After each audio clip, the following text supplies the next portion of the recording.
I would like to talk to you about protecting your sons from sexual abuse. You know, the statistics tell us that 1 in every 6 boys will be sexually molested by the time they're 18 years old. Numbers that are not that different than what we see for our daughters. So what we need to talk about is situations that your son might be in where there is a potential for sexual abuse. You know, it's interesting. We want to encourage our sons to build great relationships with coaches and teachers and religious leaders, even members of our own family and close friends. But sadly, 90% of the people who abuse young boys are people that they know and trust. Okay, so we have a fine line to walk here. It's important for them to have great relationships with these people that can inspire them, but we also need to protect them. So I have 5 suggestions for you. Here's the first one. Be aware of odd relationships that are forming between your son and older boys and men. It's not natural for these older ones to want to be close to a young child. There's a term that's used. It's called grooming. And what that means is that the abuser is going to entice the younger boy or young adolescent even into a friendship that will ultimately result in one that includes a sexual relationship. So watch those relationships between your son and older boys, significantly older boys, and men who seem to be grooming or trying to build a way to get into their life.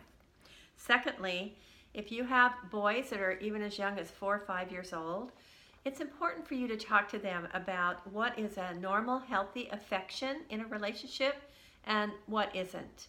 You know, these young ones are clueless. If someone that they trust and they think that you trust is advancing affectionate things towards them, they have no idea if this is normal or not. They might think this is just how things go.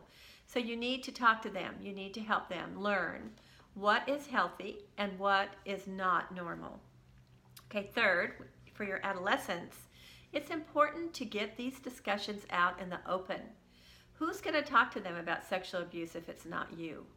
So you have to explain to them the dangers that are out there, the things that they need to look for, not just for themselves, but also for their friends, and help them develop a plan of how they can get themselves out of those situations and get the help that is needed by you or by whoever to help them at times when they feel a little threatened in this area. Fourth, be wise about the places that your son spends time. You know, we send them off to camps and doing all kinds of things that are kind of outside of our reach, but it's important for you to know who are the adults that they're with, what do you know about them, showing up unannounced to see what's going on between the leaders in these groups and the kids in the group.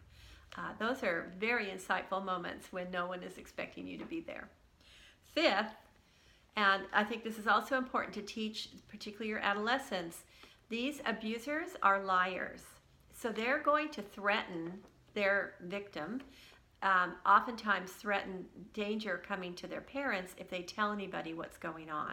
So I always think it's a good idea for there to be someone else that you and your son have decided on that he can go to in the event that he's being told lies like this, so that he can feel secure, that he can get the help that he needs, and the situation can be taken care of.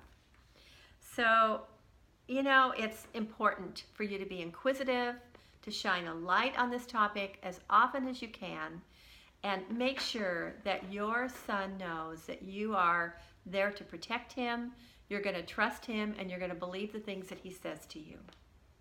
I'm Dr. Metten with Anatomy for Kids. I want to protect our kids.